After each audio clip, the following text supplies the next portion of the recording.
Why is being organized so difficult? It doesn't have to be. This system is the result of over 16 years of professional editing condensed into 5 simple folders. I call it my folder structure spawn, and I clone it each and every time I start a new video project. Now, this was not built overnight. I've refined this across thousands of videos for film and television, high-end corporate clients, government contracting, and of course, my own videos. And here's the secret. Once I got organized, the first thing I noticed wasn't necessarily more speed. It was something even more powerful: clarity. Inside my folder structure are 5 numbered folders, and that numbering is the secret to the whole thing. It's not random. Those numbers force your OS or operating system to keep everything in the exact same order on any kind of machine, every hard drive, and for every collaborator. No searching, just a clean system. And remember, this system works even if you have someone else doing your editing for you. Hell, your editor will probably actually thank you for sharing it with them. Here's how it all breaks down. Folder number 1 is Project Files, the brain of your folder structure. This is for your software-specific project files. Inside, I have subfolders for Premiere Pro, After Effects, and Photoshop. Now, if you're a DaVinci Resolve, Final Cut, or even a CapCut editor, don't worry. Just swap the names of your subfolders out to match the software that you're using. The logic remains exactly the same. Every application gets its own dedicated home. So why go through all this trouble? Well, because when Premiere triggers an autosave or After Effects creates a recovery file, you know exactly where it's going to land. No guessing, and no random files piling up and cluttering your root folder. When your software crashes, and trust me, it will crash, you won't be stuck hunting for your work. You'll know exactly where to find it. Folder number 2 is your media folder. This is the vault where all of your source assets live, the building blocks of your video project. To keep it clean, I've broken it down into 4 specific subfolders: video, audio, photo, and artwork. Video is pretty straightforward. That's your raw camera files either straight off the memory card or your favorite camera capture software. Audio, however, needs its own dedicated home. You'd be surprised how quickly a voiceover or sound effect gets lost in a sea of video clips, especially if you're recording your audio separately, which you should be doing, by the way. Now, really quickly, I have 3 additional subfolders inside of that audio folder, and these are the types of assets that you'll definitely see most often. They are recorded audio, so things like separately captured audio and voiceovers. Next is music, and I think that one's kind of self-explanatory. And finally, SFX, short for sound effects.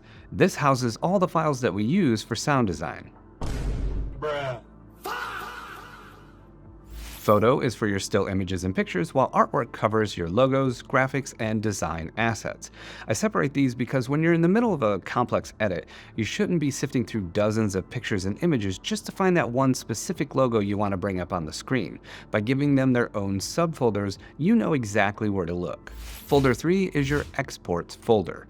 This is where your work in progress and final renders land. I use 4 specific subfolders to keep the history of the edit clear: AE exports, rough cuts, final exports, and thumbnails. AE exports is specifically for motion graphics, animations, intros, lower thirds, things like that coming out of After Effects or your animation software of choice. I treat these as intermediate files. They are high-quality rendered assets that are ready to be dropped straight into the main timeline without any lag in playback. Rough cuts is where your draft versions live. And let's be real, you're almost never going to nail your edit on the first try. You'll watch it back, catch mistakes, and need to re-render or re-export future drafts. Having a dedicated space for those drafts ensures you'll never accidentally confuse a work in progress with your final masterpiece. Final exports is for your master version, the one that's actually ready to publish.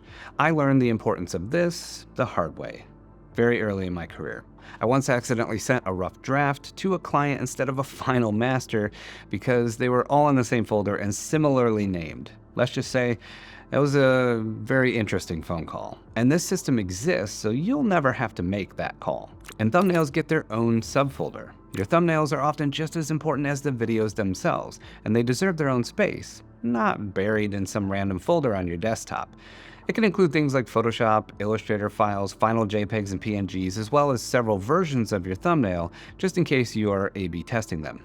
If you're enjoying this video and can relate to my early organizational struggles, go ahead and hit that like button. It's a small way to signal that you're done with the chaos and ready to avoid the stress of a broken video content system. Folder number 4 is Documents. This is the one most creators skip, but it might be the most valuable folder in your entire structure. Inside, you'll find releases, scripts, and shot lists. You can also add your own subfolders here for things like contracts or sponsorship deals to keep those documents tied directly to the project. Releases are huge if you're working with any talent on camera.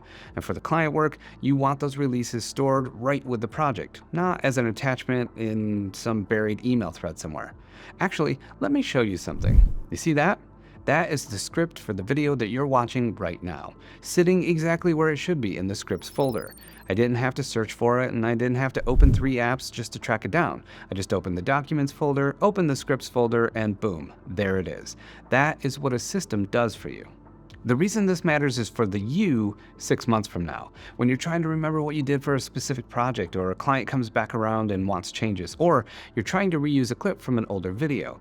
Now you have everything right there, right where you need it. You're not digging around through your email or DMs or that random Google Drive folder that you created at 2 in the morning.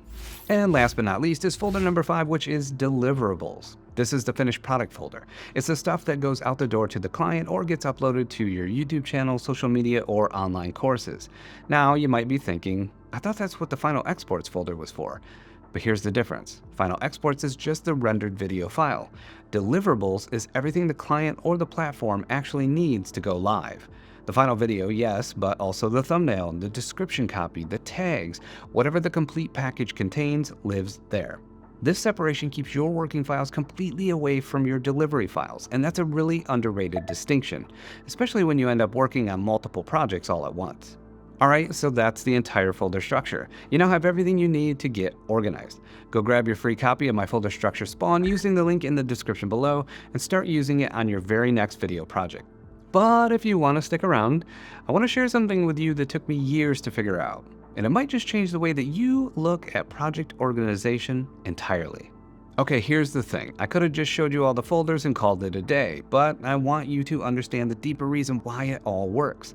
We've all been guilty of taking shortcuts, right? Skipping the ideation phase because we just want to get something out the door, or hitting record before we fully fleshed out our ideas. In the moment, that feels like progress. You're moving, you're checking boxes, but all you're really doing is deferring the work. And deferred work doesn't just disappear. It comes back later, and you have to pay that debt with interest. When you have a system you follow every single time you sit down to create, you break that cycle. You stop wasting mental energy on where to put things or how to find them. That energy is now freed up for the actual creative work, the storytelling, the camera presence, and the strategy. Ironically, those are the 3 topics we cover right here on this YouTube channel. The clarity a system like this brings into the picture can remove the friction. It makes editing feel lighter and publishing feel easier. And the part I didn't expect, the organization paid me back. Every project after that cost me less time and less stress. It stopped being a setup cost and started acting like an investment that paid me dividends. So here's my challenge to you. Create your own folder structure. You can model it after my folder structure spawn or build your own based on what we've covered in this video. The only rule is that you use the exact same one every single time. I promise after 2 or 3 projects it will become like second nature and you'll wonder how you ever worked without it. Now that you know how to organize your projects like a pro, the next step is to make sure that all the content inside of those folders is actually worth watching. Check out this video here where I break down how to write a great script that keeps your audience engaged from start to finish. And again, if you haven't grabbed your free copy of my folder structure yet, the link is in the description. Go get it, use it on your next video project, and then come back and tell me how it goes.